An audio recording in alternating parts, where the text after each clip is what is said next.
Digital Marketing Misfits. Who wants to talk about the new rabbit hole we're going down? Speaking of passive income. Hello, money. Hello, money. Jamar, why don't you lead us in? Because you're the pioneer of this whole bit. So there's a lot of people out there who they want to think that the path that they're on is the right one because everybody else in their bubble is telling them, especially if they're naive. So if you're new to the online space, so like generating an income online, every single person on this screen right now started from square one, right? Started from zero. And all of our paths just kind of like wiggle around and do all kinds of different things. Ultimately, we got into the online space for most people get into it for the idea of passive income.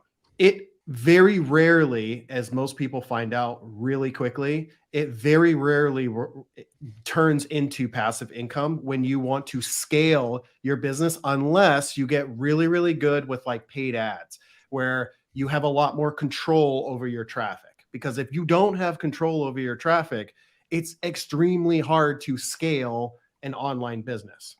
So people have this like ideas of grandeur after watching people that they've followed, and they go down the rabbit hole. The next thing you know, they're signing up for a course and they're learning how to make money online. And most people very quickly find out that it's not as easy as people say it is. And it is extremely hard to consistently make a certain amount of money every single month. Yes, it's cool to get it. It's cool to have a high ticket sale and make $3,000, $4,000, $5,000 in a month. But to consistently hit that number every single month requires a certain amount of traffic, right? Because if you don't really control the conversions on the back end, you only control the traffic, the lead gen on the front end. You know, I need to send X amount of people to said landing page and offer to make X amount of dollars, right? But that effort is either paid or organic, right? It's either like sweat equity, where you're just forcing a lot of traffic onto the internet and you're getting the traffic that way, or you are paying money to place your offer in front of people, right? To place your link in front of somebody. What is so great about what has transpired on said Amazon platform is that it is passive only once the work is done. And the traffic is supply place on the planet. True. Dom, how many videos did you create in October? In October? Oh, just the month of October. 19. Just the month of October. 19. You created 19 videos in 4 days. How long? I was going to say, how many hours did you truly spend creating 19 videos? Not a lot. Maybe 4 hours. Call it 4. I'm cutting it fat at 4 hours. It probably wasn't 4 hours. Granted, you were doing some ancillary things, maybe thumbnails, YouTube posting, and things like that. Let's not call that part of your work that you did in October. Yeah, I lost an entire week to YouTube, getting a YouTube channel off the ground. So that was bonus. Extra. That was self-inflicted. Yes. You still generated 4 figures in October. Not only did you generate $4, you generated $5,000 in what I would like to consider passive income. That is completely passive because the work was done and the videos live on a marketplace and you can walk away for the most part. Yes, you can tweak and test and do things like we should be doing as marketers.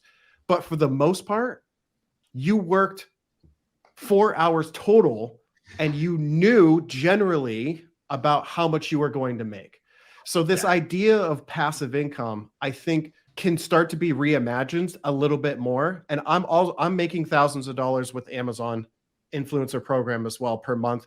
I think people need to start shifting their brain, and everybody, like, now you're going to have this battle of like low ticket physical products and high ticket information products like that are going to battle with each other.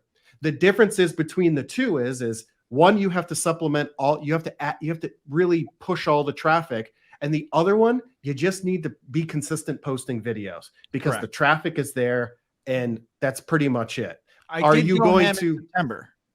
Yeah, and yes, you do need a lot of, so your volume in terms of increasing your traffic comes in posting more videos. Correct. But those videos they maintain a certain level of traffic depending on how much volume that particular product gets per month. Whereas high ticket, you have to continuously, because of the way social platforms are curated, if you stop posting, your traffic dies. Yep. It's true. And I encourage, and not encourage, but I challenge anyone watching this or listening to this on replay, take a month off of TikTok, see what happens to your business.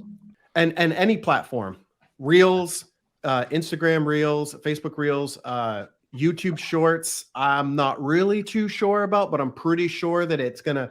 I've posted probably 80 or 90 to like my own private Shorts channel just as a test, and there were some that kind of popped off, but most of them don't continue to like a traditional YouTube channel. If you do proper SEO, your graph should be almost a.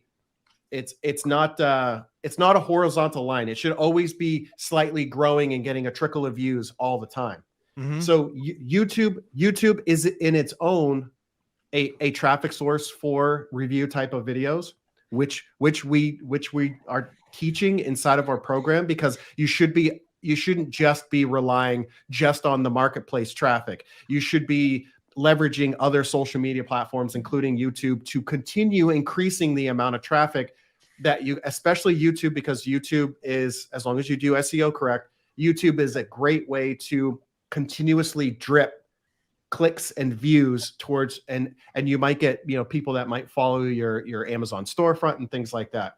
Well, that being said, we're in literally probably, I think 2023 is going to be an amazing year where you're going to see big box retailers adopt what Amazon is doing, because Amazon is leading the forefront in terms of having user-generated content reviews being placed onto their platform. This did not exist 24 months ago. No. Watch what happens over the next 12, 24 months.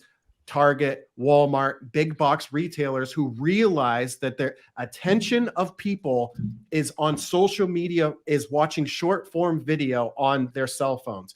Fewer and fewer people are using traditional media like television, newspaper, magazines. Few and fewer people are consuming that type of content. So big box retailers, they can't get access to people's eyeballs. So They're realizing, okay, if I can get UGC creators, right, these influencers, get people who have all of the eyeballs and get them the products to promote to the audience, it's just almost like a backdoor way. And not only that, it's way cheaper for them than to make a traditional commercial on television, or to have a spot in a magazine. It costs way cheaper to just give influencers 5-10% commissions. And I know that may not sound like a lot right now, and for most people they're like, 5% commissions, but 5% commissions across hundreds of videos on a marketplace that gets billions and billions of dollars per year. It actually allows you to carve out Dom, in just a few months, and some of us on this panel, we could be at $5,000 or $10,000 per month consistently every single month because of that traffic. So yeah, it's crazy.